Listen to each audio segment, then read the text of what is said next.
sont des chalutiers qui font la pêche pélagique. Alors, il faut remarquer que ces bateaux sont quand même assez importants. Ils font 10 à 20 mètres. Et la particularité du port de Croix-de-Vie, c'est que sur ces bateaux font des marées très courtes. Il y a une vente le matin vers 9h30. Et les bateaux font donc jusqu'à 5 marées par semaine.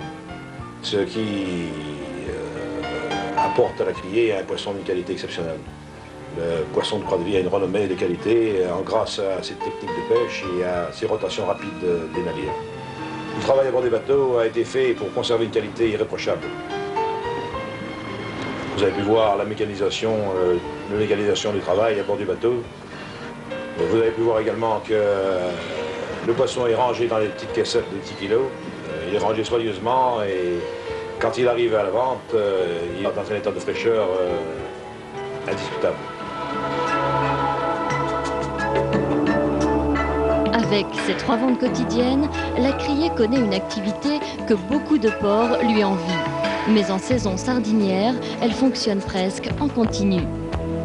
La sardine et l'anchois, poissons fragiles, se vendent donc au fur et à mesure du retour des unités de pêche. Les marins sont satisfaits d'un tel dynamisme. On ne se plaint pas non plus d'une telle abondance du côté des marailleurs et des détaillants. Les bateaux sortant le soir, pêchant la nuit, peuvent ainsi vendre à la criée de 9h30, seconde de la journée. Les marailleurs se sont structurés pour faire face à cette offre importante et le poisson est distribué dans la journée. La qualité de la pêche est maintenue et assurée jusqu'au consommateur.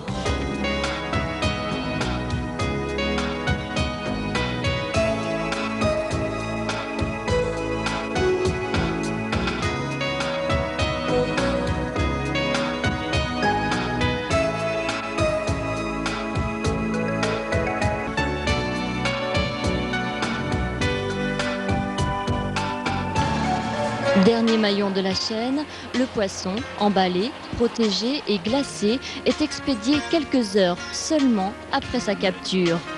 Destination, la France, le marché espagnol du frais, mais aussi toute l'Europe de l'Ouest.